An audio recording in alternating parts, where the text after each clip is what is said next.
ऐसे ऐसे लगे पड़े हैं बाइसेप मारने, डेली बाइसेप मार रहे हैं। मैं तो यार देख देख के लोगों को थक गया।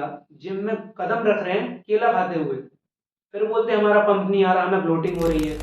हे एवरीवन, दिस इज यशस्वी शटकर।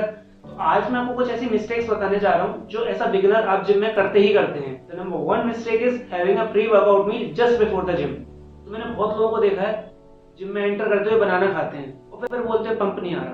तो भाई साहब पंप आएगा भी नहीं। क्यों नहीं आएगा?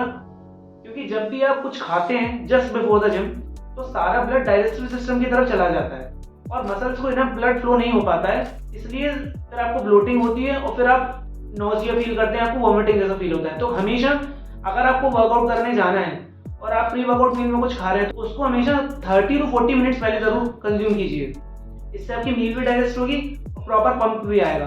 और खाना क्या है, जब भी आप वर्कआउट करने जा रहे हैं तो हमेशा कार्ब सोर्स खाइए क्योंकि आपको एनर्जी देने में बहुत हेल्प करता है। जैसे आप बनाना खा सकते हैं, कर्ड विद राइस खा सकते हैं, स्वीट पोटैटो खा सकते हैं, ये सब खा सकते हैं।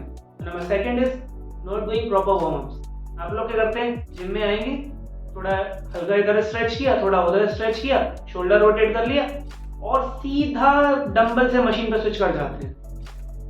नहीं, अगर आपको हमेशा लॉन्ग टाइम तक वर्कआउट करना है, लाइफ टाइम तक वर्कआउट करना है तो कभी भी वार्म अप्स को स्किप मत कीजिए। तो अगर आप वार्म अप स्किप करेंगे और डायरेक्ट हैवी वेट्स पे जंप कर जाएंगे तो आपके जॉइंट्स पर बहुत लोड आ सकता है। इसीलिए हमेशा 10 to 15 मिनट्स का वार्म अप जरूर करिए ही करिए।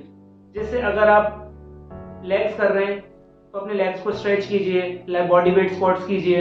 अगर आप बैक कर रहे हैं तो थोड़ा पुलअप्स लगा सकते हैं। अगर पुलअप्स नहीं लगते हैं तो आप स्ट्रेचिंग कर सकते हैं, लेग पुल डाउन से आप हल्की हल्की लाइट वेट से आप वार्म अप कर सकते हैं। तो 10 to 15 मिनट्स का वार्म अप जरूर करिए ही करिए। Third one is heavy lifting और ईगो लिफ्टिंग।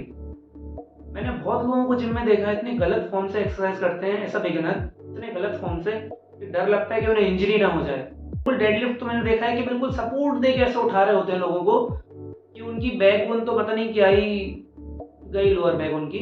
इसलिए ऐसा बिगिनर आपको अपने ईगो लिफ्टिंग पर फोकस ना करते हुए अपने फॉर्म पर फोकस करना चाहिए, जो कि आपको लॉन्ग रन में बहुत ज़्यादा सपोर्ट देगा।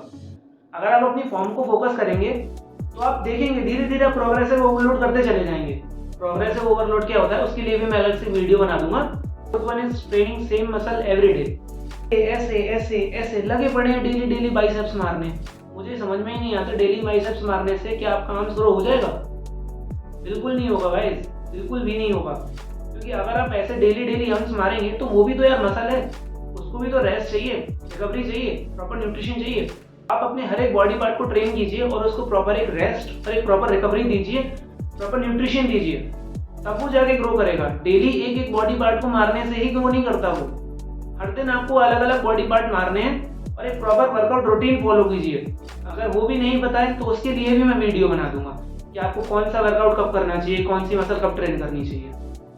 The fifth one is ignoring compound lifts या कंपाउंड मूवमेंट्स।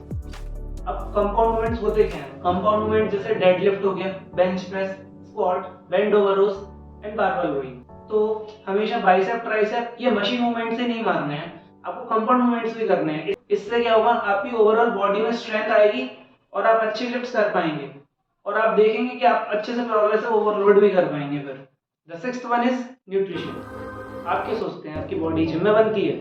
नहीं, आपकी बॉडी बनती है किचन में। जब तक आप अपनी बॉडी को प्रॉपर डाइट और प्रॉपर न्यूट्रिशन नहीं देंगे तब तक आपकी जिम जाने का कोई इतना फायदा है भी नहीं।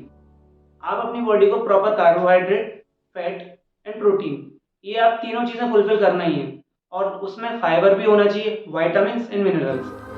अब प्रोटीन इंटेक का क्या? बहुत लोग बोलते हैं प्रोटीन लीजिए प्रोटीन लीजिए, पर कितना लेना है प्रोटीन? हमेशा प्रोटीन अगर आपको लेना है तो आपके बॉडी वेट के इंटू 1.5 आपको प्रोटीन लेना ही लेना है।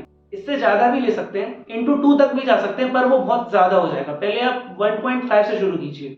अगर आप अपनी बॉडी को प्रॉपर न्यूट्रिशन देंगे तो अपने मैक्सिमम पोटेंशियल तक भी पहुंच सकते हैं। अगर आप अच्छे से न्यूट्रिशन नहीं देंगे तो आप जितना आपका पोटेंशियल होगा ना तो आप वो हिट ही नहीं कर पाएंगे। इसलिए प्रॉपर न्यूट्रिशन देना ही देना है बॉडी को। The last but not the least, the last one is recovery.